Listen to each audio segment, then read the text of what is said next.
Hey, everybody, it's Natalie Bencivenga, and welcome to another edition of Facts Over Fear. With me today is Representative Chris Deluzio here in Western Pennsylvania. Thanks so much for joining us, Chris. Yeah, Natalie, thanks for having me on. Hello from my office in Washington, D.C.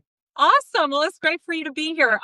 There's a lot to cover, so we're going to get right into it. I wanted to talk a little bit about monopolies and what you and other representatives are trying to do to curb what is going on. So a little background, U.S. representatives, including you, Chris Deluzio, recently launched the Monopoly Busters Caucus, a new caucus with 9 founding members to fight corporate power and promote a pro-worker, pro-consumer, and pro-small business economic agenda. Can you talk to me a little bit about why this and why now? Yeah, I'm happy to. I think most people know and sense that you've got a bunch of really powerful corporations that control, you name a sector of the economy, there's probably consolidation there. And what's that led to? I think it's led to less competition, worse conditions for workers, higher prices for all of us. It's really, really put the squeeze on small businesses. I think you talk to small business owners, they almost all have some example of someone or some powerful corporation they've got to deal with that's really squeezed them. And when we launched this a few months back, I had a father-son duo that owns Town Drugs Pharmacy in Aspinwall come down to DC with me. They're talking about pharmacy benefit managers, PBMs, and I bet some people are aware of what the PBMs are. They've really been responsible for driving up the cost of medicine, prescriptions, and they've, I think, been responsible for the closures of these independent pharmacies all over Pennsylvania. And so it was a really powerful story to hear from these small business owners about how their business is under pressure, how it's harder for them to take care of their patients, how it drives up prescription drugs. So that's just one piece of this. And to me, it's like, man, competition is pretty American, right? Like fair competition is something that we expect. And yet when you've got monopolies, they distort that. They block others from being able to compete. They really hurt the workers and small businesses. Is that Bob? Yeah. Okay, yes. This is what's so funny, right? Because to your point, like I know this person, right? That is the impact of small businesses and that community aspect of this that is oftentimes negated and thrown out the window when you have large, faceless, nameless corporations. There's not that commitment to our local economies and our communities. You're a millennial, I'm assuming. I am. As am I. Okay. So I think, being millennials, we were kind of sold the American dream and we are a very educated demographic. And I feel like a lot of us feel very stuck in this sort of stunted growth because we're seeing a lot of those milestones of owning a home, starting a family, getting pushed further and further and further away. When we talk about monopolization of our jobs and losing those values, a lot of times what ends up happening, to your point, is we see the wages decrease as well. And Pennsylvanians have been stuck at $7.25 is the minimum wage here in the state. How does this factor into breaking up those monopolies, or does it? Yeah.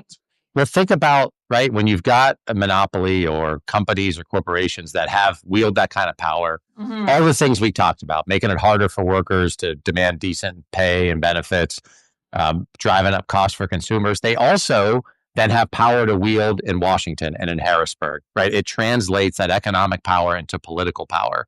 And that's where the lobbying comes in to block things. You bring up the minimum wage. That's one fine example where the lobbying is really there. And so I could list a ton of examples where that corporate power that exists on the economic side then translates into wielding all this power that affects our national government, our state government. I think they're linked. It's why, for me, I'm tapping into what I think is a really American tradition of economic liberty, right? Is the way we have to have a democracy that can be strong. We can't have a strong and vibrant democracy if we've got economic royalists and monopolies and all the rest. If you're just joining me, I'm Natalie Bencivenga. I'm here with Representative Chris Deluzio. And Chris, I want to talk a little bit about a statistic I read. Billionaire wealth increased to nearly $7 trillion with a T. That's not even a number I can comprehend. While reliance on GoFundMe for basic needs is now rising across the United States. And we've talked a lot on my show about how GoFundMe and other of these things have become almost a part of the American health insurance plan as well. Can we segue into talking about how all of these things are connected when we're talking about the monopolies as well as the expiration of the ACA subsidies? One of the very few things that was sort of a Band-Aid over the gaping wound of the healthcare system in this country. How do these things interrelate? Well, I think you're right to call it a Band-Aid, right? I think it's the minimum we can do right now to keep people from getting pounded looking at their premiums. In my district, so Beaver and Allegheny County, the average increases that we're seeing, it's like 74, 75% averages. And plenty of people are well above that. So minimum I think we should be doing is to extend these subsidies. And then we're into, well, what's fundamentally wrong with our healthcare system? Right. Anyone who's, and I'm sure I shouldn't guess, but if you've ever been on the phone trying to fight a claim, if you you've talked to a physician's practice or nurses about dealing with the coding they put on the billing that ends up affecting how claims are processed, the system we have is expensive. We pay more than basically any other country in the world for not better outcomes. It hasn't worked. It hasn't worked. And I'm definitely a part of one of the people that may not have health coverage moving into 2026. I'm an independently, I'm self-employed, right? So I think there's a lot of us that are freaking out right now because of this. Why do you think the Republicans haven't brought anything better to the table? And how are the Democrats fighting back? So I'll take the first question first. The Republicans, number one, don't agree about what to do. You've got a big chunk of the Republicans I serve with who just want to continue to say repeal Obamacare. And I think if anyone doesn't know what that was like, you could be denied coverage for having been, a woman who delivered a child, having been someone who had a cancer diagnosis. I could go on and on, all reasons to deny people coverage. And so to think that that's the solution to our healthcare woes is just to go back to that is crazy to me. And even in the midst of the shutdown that happened in our government not too long ago, I took the position of, look, the Republicans have full control. They could have funded the government, never let it shut down for a day. They decided not to do that. And I said, and others said, look, if you want to work with us and if you say you need our votes, which you don't, then we need to do something right now to stop these premiums from skyrocketing. And they didn't take that path. Some Senate Democrats decided they were willing to vote with the Republicans without getting an agreement on these tax credits. And so here we are now, almost the end of the year. And we have, today's Monday, the rest of this week, and that's it for legislative days in Washington. I don't even know if we'll have any votes in the House to extend these subsidies. And again, as you opened the question, that's the Band-Aid. That's the least we should be doing to fix our healthcare system. When we're looking ahead to the 2026 midterms, I've talked to so many people on my show about healthcare for all has to be a part of the Democratic platform moving forward. Do you agree with that? And what kind of stances should we be taking on other issues moving forward as a Democratic Party? Yeah, look, I think healthcare as something that people should be able to get, period, in this country, right? America is the wealthiest, most powerful country in human history. And yet we're still talking about whether we might extend some subsidies and tax credits to, on the margins, keep people from losing their health care. It's not an adequate response.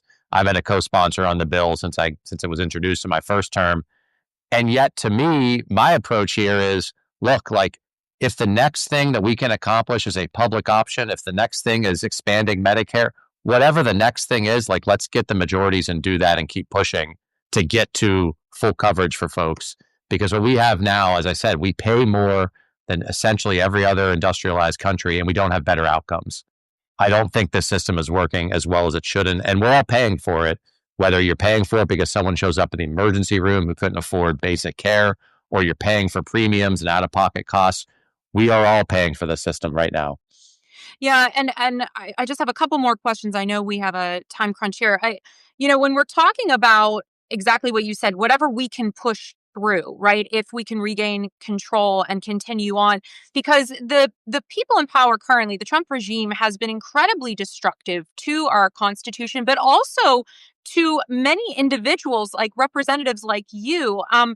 You were among a half dozen Democratic legislators that were accused of sedition last month by President Donald Trump, citing a video in which legislators, including yourself, urged military and intelligence personnel not to obey unlawful orders, which I'm sorry. I feel like that should just kind of be, yeah, we would all agree with that. So, can you walk us through exactly what happened and the fallout of what dangerous rhetoric leads to? Because this had real implications for you as an individual and as a representative. Yeah. And let's start with the basic thing. And you sort of said it. It's the law. It's something I learned at the Naval Academy. It's something you learn in boot camp. It's something commanders train their troops on with military lawyers constantly. Pete Hegseth, our defense secretary, has all these clips of him saying the same thing. Mm-hmm. It's the law. It's not a controversial thing. And yet these guys, pro clutch. It's crazy. And so then what happened, the president started resharing these posts calling for our hanging and arrest and death. It's crazy stuff. And I'm sure he knows. And the second he uses that kind of language, what happens? And that's when the death threats come in. My office got bomb threats.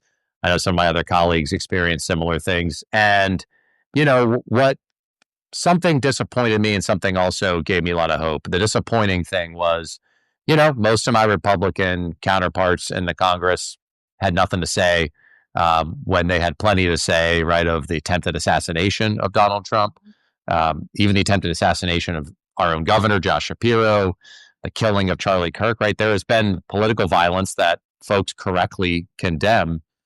And yet when the president echoes these calls, it was not a lot out of those folks. But the other side of what gives me hope is actual people in Pennsylvania overwhelmingly are saying enough of this dangerous rhetoric, enough of these calls for violence. I mean, the calls coming into my office are overwhelmingly positive and supportive. I know it's what the polling shows too. And so I come back to the fact that I'm not going to be intimidated by this guy or anybody else from doing my job that I was elected to do, to take the oath I take in this job. And that I think the American people they want nothing to do with these calls for violence against political rivals. Yeah. And I mean, I think that's just the basic, human decency that we can afford one another is no political violence in the United States. Let's just start there. As we wrap this up, I want to end on a positive note. It was a rough weekend. We had a lot of terrible news to cover, but there are wins happening. And I think it is important as we are sifting through all of the garbage that is coming out of this administration, that we acknowledge when something good happens. So can you talk a little bit about a recent win that had to do with the Navy and with the Navy? Yeah. Yeah. Well, a small one. Navy beat Army on Saturday, which I was very excited about. Football game. More important for the region, perhaps. We have a Navy Reserve Center out by the airport, and they're all over the country. Somebody in the Senate put language on the annual defense bill that would close all of those, which would mean if you're someone who's, living your life, but also in the reserves in the Navy, you're drilling, you can no longer do that out in Moon Township by the airport. You'd be driving to Washington, D.C. or Norfolk or something like that. It really would have hurt a lot of readiness. I think folks would have left the reserves. So I got to work, had a group of legislators push back on this, and we won. We got that language pulled out. The bill passed through the House without those closures. So we saved the Navy Reserve Center out of this, and it tells me we can still do some things in the Congress, even in this environment where the policy is right and where it's important for people like us in Western Pennsylvania. And can you explain a little bit as to just why that is important to the people of this part of the country? Yeah, look, people who are reservists, these are folks who maybe they served full-time active duty earlier in life. Maybe they came into the reserves. That's they're drilling a weekend a month, traditionally a couple weeks in the summer for their annual training. And that travel is not a small thing to go and do that. And so if you take away reserve centers in Scranton and in the West Hills of Allegheny County, all over the country like that, it means those people have a harder time to go do those responsibilities. It means they probably leave the Navy Reserves. That hurts our readiness, right? That if we have to mobilize people to active duty, we lose these folks. And there's a lot of people who then work full time out there by the airport. And so for all those reasons, important for the country, important for our region. So I was glad we got this win. That's wonderful. Thank you so much, Representative Deluzio, for joining me. I just had a quick thing I wanted to ask you on your way out. J.D. Vance is going to be in Pennsylvania tomorrow. If you were going to share some thoughts with him about the affordability crisis facing America, because that's what he's going to be talking about, what would you like to see them do?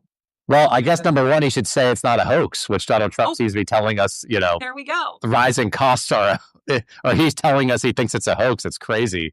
Look, they failed. And I say that not as some small thing. He's got full control between the Senate, the House, and the White House. And not only did costs not come down, costs are still rising, as everybody knows. We all know it. If you, whatever it is you're buying, you're feeling it. And they've got some explaining to do for why they're failing to bring down costs. Thank you so much for joining me. I hope to have another conversation with you again soon. And until next time, everyone, take care of yourselves and each other. Good night. Thanks, Natalie. Thank you.